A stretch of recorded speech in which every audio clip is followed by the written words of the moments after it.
국어 강사 김태진입니다. 메가스터디 러셀에서 강의하고 있습니다. 지금 세 가지 종류를 쓰고 있는데요. 첫 번째는 바탕 모의고사, 그리고 본바탕 선택 과목 엔제, 그리고 김태진 바탕 콜라보 모의고사 쓰고 있습니다. 먼저 이 본바탕 선택 과목 엔제는 겨울방학 시기에 개념 강의 진행할 때 부교재로 같이 쓰고 있고요. 바탕 모의고사는 여름방학 기간 이후에 실전 모의고사 응시반에서 쓰고 있습니다. 그리고 바탕과 김태진 콜라보 모의고사는 전반기에 시즌 1, 2로 나눠서 배부하고 있는데, 관련도 바탕 모의고사 중에서 독해 기본기, 그리고 문학작품 감상의 이 기본기에 좀 부합하는 문제들만을 추려내서 새롭게 독서문학 공통과목 모의고사로 구성한 문제들입니다. 먼저 독해의 개념정에 가장 잘 부합하는 모의고사라고 생각이 되는데요.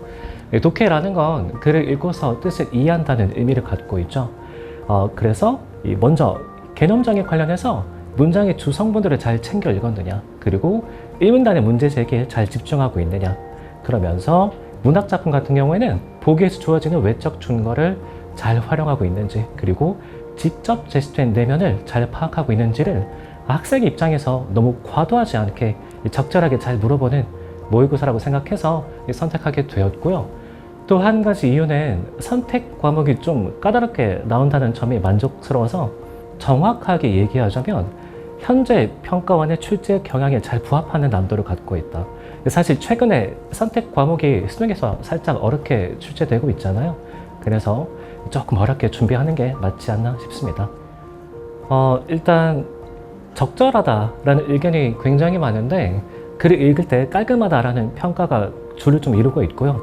다만 정확하게 일문단의 문제제기나 보기의 외적 증거를 읽지 못해서 틀리는 경우가 있더라. 그래서 제가 말한 대로 독해 기본기를 그야말로 잘 강조하는 모의고사다, 그렇게 좀 평가를 하고 있습니다. 일단은 시간 재고 문제를 풀어봐야 되겠죠. 그리고 지금 제가 해설 강의 오답률 높은 문항 위주로 진행을 할 거기 때문에 바탕 공식 유튜브에 업로드가 될 겁니다.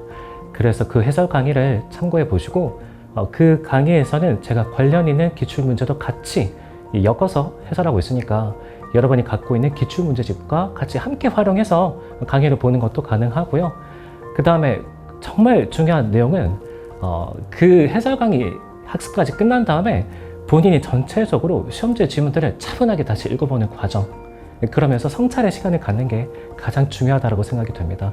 그 과정 속에서 애초에 어떻게 읽어야 했는가, 그리고 시험장에서는 어떤 독해 태도를 가지는데 실패했는가 분석하는 게, 좀 얻어가는 게 가장 많은 이 단계거든요. 그래서 이 단계별로 이행을 잘 해주십사 부탁드리겠습니다. 네, 성적을 올리기 위해서 필요한 건 고난도 문항을 득점하는 것도 있겠지만, 사실은 쉬운 문제를 틀리지 않는 것이거든요. 그래서 문항별 오답률을 쭉 살펴보고 30%가 넘지 않은데 본인이 틀린 문제가 있는지 먼저 체크해 보시기 바랍니다. 그렇다면 그런 문제들에서는 집중력이 떨어졌다든가, 또는 선지를 읽을 때 좀 날림으로 읽고 있다든가, 이런 문제가 있기 때문에 일단은 그렇게 세워나가고 있는 문제들이 무엇인지 확인하는 게 필요하고요. 선지별 반응 비율이 같이 제공이 되고 있습니다. 그 문제들에 대해서 정답 외에 이 선지 반응 비율이 높은 것들이 무엇인지 확인하고, 출제자가 매력적인 오답은 이렇게 설정하고 있구나, 그걸 피해 나가기 위해서는 어떻게 독해를 이어나가야 했을지 점검해 보는 과정도 필요하겠고요. 다음으로는 본인의 영역별 성취도와 그 다음에 전체 평균이 주어지잖아요. 거기서 가장 많이 이 차이가 존재하는 구간이 어떤 영역인지를 확인하고, 이 학습 시간을 약점을 메꾸기 위한 학습 비중을 조절하는데 좀 활용할 수 있으면 좋겠습니다.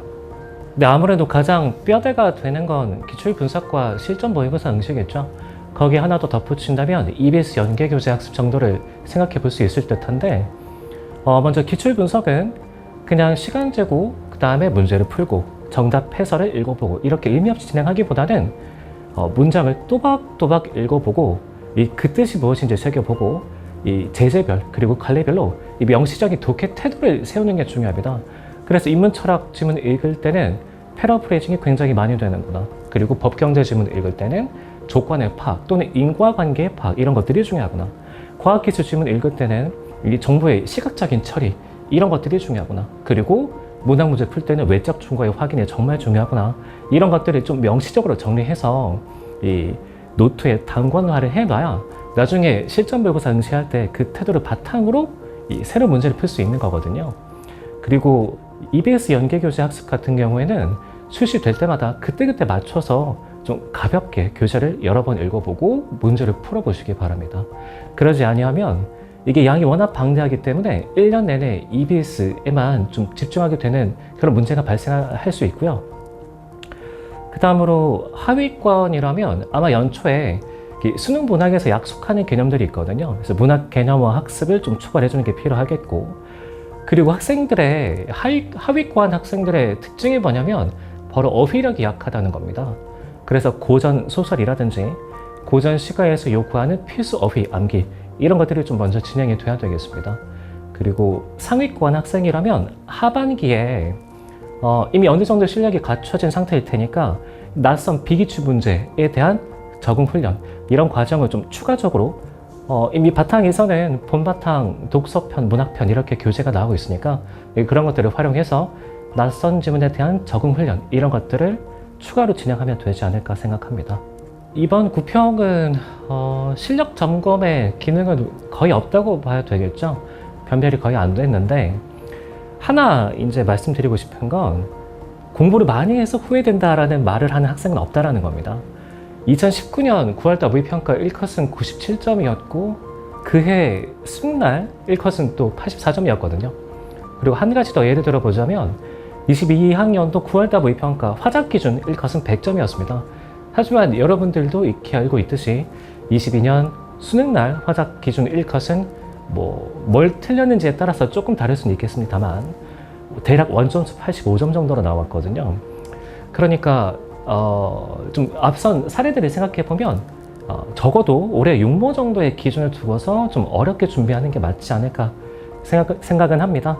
다만 한 가지 좀 더 덧붙여보자면 그간 평가원이 좀 난도를 조절할 때 특히 선택 과목에서 학생들의 멘탈을 흔드는 그런 경향성을 많이 보여왔기 때문에 어려운 화작과 어려운 언매 그리고 올해 6모의 경향성을 좀 살펴보면 인문 철학 지문이 굉장히 좀 까다롭게 출제가 됐거든요.